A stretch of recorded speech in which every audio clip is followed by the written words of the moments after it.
que se vive a nivel nacional respecto de esta desgracia, de esta tragedia que se está viviendo en Viña del Mar, y donde la condición geográfica de donde se registra este incendio nos recuerda, y ya lo conversábamos con el alcalde de Padre Las Casas, por ejemplo, el Cerro Corongüero en Padre Las Casas. Y es por eso que hemos invitado hoy día para conversar con un especialista. Él es arquitecto de la Universidad Técnica Federico Santa María, posee un magíster en planificación urbana en la Universidad de Buenos Aires y es doctor en arquitectura y urbanismo de la Universidad de Melbourne, Australia. Sus áreas de investigación son el rol de la forma urbana en la optimización de las acciones de respuesta frente a amenazas naturales de inicio rápido, vulnerabilidad de las zonas costeras, urbanismo y planificación territorial.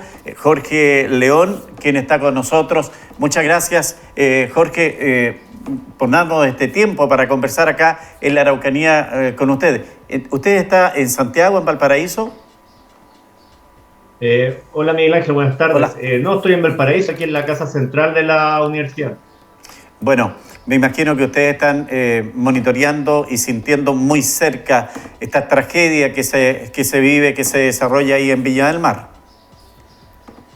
O sea, sí, de hecho, tanto en términos profesionales como en términos personales. Yo soy villamarino y muchas personas que conozco efectivamente residen en el área que fue amenazada durante toda la noche. Entonces no hemos dormido mucho, pero hemos estado toda la noche tratando de ver lo que está pasando y ya se está organizando algunos esfuerzos para ir en ayuda de estos territorios a partir de mañana.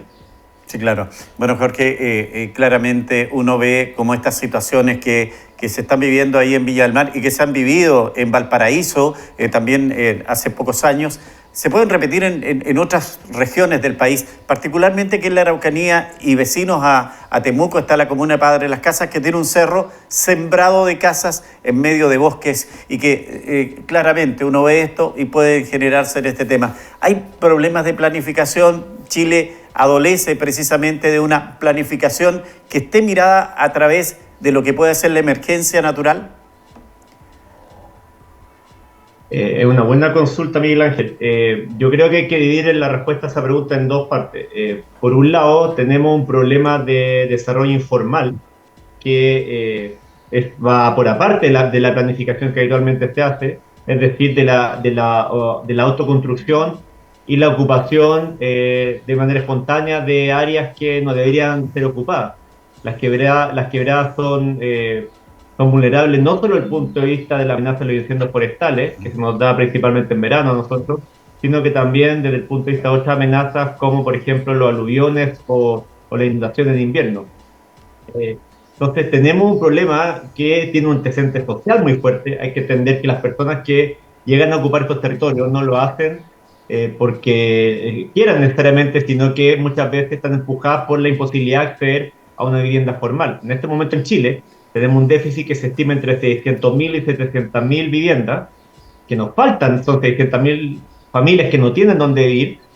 Sabemos que en regiones como la de Valparaíso se concentra el mayor número de campamentos del país, y justamente estas viviendas informales se tienden a hacer en territorios que están no ocupados.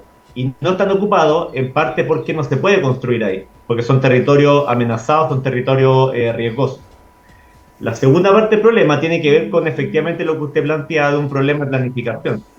Anoche el incendio terminó afectando no solo estas áreas informales, tomas básicamente que hay en los perímetros de esta quebrada que se incendió ayer, sino que barrios consolidados donde inclusive hay torres de departamento de 20, 25 pisos orientadas a clase media o clase alta, que estuvieron muy amenazados por la tormenta de fuego.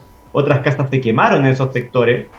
No tuvo la magnitud al parecer de cómo fueron afectadas las zonas informales, pero a diferencia de las anteriores, estas son zonas que tienen un permiso de edificación, es decir, construyeron siguiendo los reglamentos que se requieren, y aún así fueron afectadas. En tal sentido, la normativa chilena todavía está bastante al debe en la incorporación de la amenaza de incendios forestales. Cuando uno ve la normativa chilena de planificación territorial, la Ordenanza General de Urbanismo y Construcción, hay un artículo que es el 2.1.17 que lista un conjunto de amenazas que los municipios pueden tomar como referente mediante los estudios de riesgo para incorporarla a sus planes reguladores y de alguna manera dificultar o no permitir la construcción en zonas expuestas a amenazas. Ahí tenemos inundaciones, volcanes, avalanchas y otras. Pero no aparece ahí la amenaza de incendio forestal. Recién después del incendio de Valparaíso del año 2014, el MIMBU mandó una circular a todos los municipios donde se explicitaba que sí se podía incorporar en el instrumento de planificación territorial, pero hay mucho desconocimiento acerca de cómo incorporar esta amenaza. En particular, yo diría que la amenaza de incendio forestal es una de las más difíciles de modelar, de entender cómo funciona y por lo tanto una de las más difíciles de trasladar a instrumentos de planificación territorial comunal. Efectivamente, la situación del incendio forestal tiene una característica. Los incendios que se generan de manera espontánea son muy acotados y son muy pocos. Y por lo tanto, siempre hay participación de la mano a mano, no siempre intencional, pero a veces por dejar de hacer cosas también se generan incendios forestales. Y Malky Seitún, que nos está viendo hasta ahora, dice: hola, buenas tardes. Están dando mucha difusión a la contingencia sobre el incendio en Viña del Mar. Recuerden que hay un decreto de ley que establece que la Compañía de Electricidad y el Ministerio de Obras Públicas tienen que hacer los trabajos y limpieza de las zonas de posibles riesgos forestales cercanos en las zonas eléctricas. ¿Las compañías estarán cumpliendo con esta normativa frente a estas desgracias que se van generando, como lo que ha ocurrido en Viña del Mar, y que es muy lamentable y que también obviamente la municipalidad tiene algo que decir? Jorge, esos aspectos a lo mejor son desconocidos en lo cotidiano. Sí, o sea, como usted bien decía, en Chile más o menos el 90% de los incendios forestales o la interfaz urbano-rural se producen por acción humana. Ahora, un porcentaje importante de esas acciones es de forma voluntaria, algo así como el 40% tengo entendido, pero es como 50% que tiene que ver básicamente con causas accidentales. O sea, no gente que genera un incendio de manera voluntaria, sino que incendios que se están produciendo por causas como la que usted menciona, de mal mantenimiento de la red eléctrica, procesos de quema de pastizal en temporadas cuando no está autorizado, fogatas mal apagadas, cigarrillos que se lanzan a un lugar donde hay pasto que puede prender, etcétera, etcétera, etcétera. Entonces, llevar el control de este tipo de actividades me parece que inclusive es más difícil que perseguir los casos donde hay piromanía u otras motivaciones directas a desarrollar una investigación para gente que quiso crear fuego. Este gran porcentaje de incendios generados de forma accidental por persona me parece que una de las cosas más difíciles, como usted bien mencionaba, creo que es muy difícil de monitorear en el día a día. Creo que las autoridades requieren una estrategia bastante integradora para poder tener ese control, dada la amplitud del territorio y todos los múltiples factores que eventualmente pueden llegar a que se produzca un incendio. Claro, y lo que estábamos conversando, lo que va a pasar en Viña del Mar, ya pasó, se va a limpiar y van a volver a construir en ese mismo lugar. La municipalidad va a autorizar eso porque evidentemente la historia nos demuestra que es riesgoso estar ahí. O sea, yo soy optimista en el sentido de cómo se están modificando los instrumentos de planificación territorial en Chile. En este mismo momento se está generando una investigación, una licitación para poder generar un manual para el diseño de los estudios de riesgo. O sea, cada municipio, por ejemplo, cuando tiene que hacer su plan regulador comunal, tiene por ley que desarrollar un estudio de riesgo. Ahora, ese estudio de riesgo hasta el momento se hacía de manera bastante ad hoc en cada municipio. Es decir, no había como un conjunto de líneas que le demandaran al municipio qué aspectos tenía que necesariamente incorporar y a su vez el municipio comunicarle esto a las consultoras que habitualmente son las encargadas de elaborar estos estudios. Eso está normando ahora, por lo tanto veo bastante factible incorporar las variables de amenaza de incendio forestal a estos estudios de riesgo y eso va a redundar en una mejor planificación territorial para ellos. Por otro lado, yo creo que el gran problema lo tenemos en los desarrollos informales. Si tomamos como ejemplo lo que pasó el año 2014 en Valparaíso, hay un ejercicio súper simple que cualquier persona puede hacer en su casa. Si ustedes se meten en Google Maps o Google Earth, busquen más o menos el Cerro La Cruz de Valparaíso y vean cómo estaba ocupado en abril del año 2014. Entonces uno puede ver la foto como está ocupado esto, con mucha vivienda obviamente. Después uno puede ver la foto post incendio, debe ser un par de semanas después, cuando esto estaba arrasado, tierra quemada básicamente, y apenas un par de meses más tarde, es decir, estamos hablando como 3, 4 meses después del incendio original, ya estaba esto totalmente ocupado de nuevo. Entonces, ese tipo de desarrollo que corre por fuera del sistema de planificación tradicional, yo creo que es uno de los más difíciles de poder organizar para evitar que se vuelva a producir una tragedia como la que estamos viendo en Viña del Mar esta noche.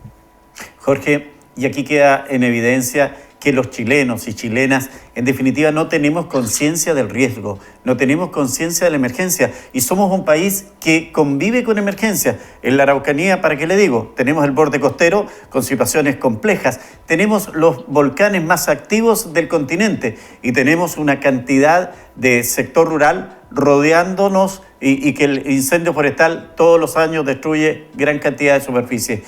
Nos falta integrar en la sociedad el tema de la emergencia, el tema del riesgo. Yo creo que tenemos que abrirnos a otra emergencia, a otro riesgo. Yo creo que el caso, por ejemplo, de la amenaza sísmica es un caso paradigmático a nivel mundial. Chile, después del terremoto, creo que fue de Talca en 1927, y después el de Chillán, que fue un par de años después, comenzó un proceso de cambiar toda su normativa de construcción para poder incorporar el riesgo y la amenaza relativa a los terremotos. Ese proceso fue muy exitoso, continúa hasta el día de hoy.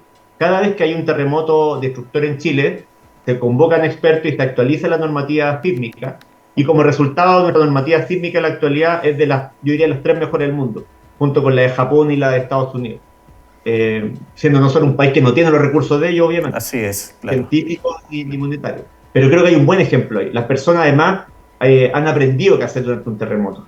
Inclusive cuando uno ve las partes informales aquí del Paraíso o Viña del Mar, hay cierto aprendizaje acerca de cómo hay que construir para que no se caigan los terremotos. Usted ve las viviendas informales, en hecho estos mismos campamentos que se quemaron, ya hay una lógica de cómo se debe construir para evitar los sismos. Y por eso que cuando nosotros tenemos un terremoto, muere tan poca gente comparativamente. Si usted toma lo que pasó en el año 2000, en 2010 en Haití, por ejemplo, donde un terremoto distinto al chileno, obviamente, pero una magnitud no tan grande, murieron cientos, no sé, creo que decenas de miles de personas.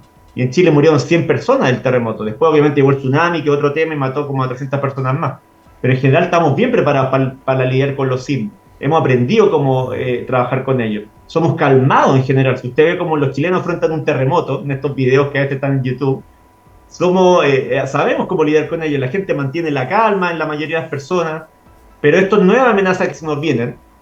Una amenaza que descubrimos que se nos había olvidado que existía, como el caso del tsunami. Y en este caso algo que también existía, pero se va a hacer cada vez más recurrente por el cambio climático, es el fuego. Tenemos que aprender a convivir con ella y saber cómo lidiar con ella. Tenemos que aprender que no podemos construir en esos lugares, que una persona que haga su casa ahí tiene que saber que en el fondo se está exponiendo que esa casa se le queme cada 2 años y que por lo tanto lo piense 2 veces antes de ir a este lugar. Es un proceso que creo que está en desarrollo y espero yo que este tipo de tragedias, si algo va a salir bueno de todo este dolor y de toda esta pérdida, es un aprendizaje que nos permita mirar mejor hacia el futuro. Muy bien.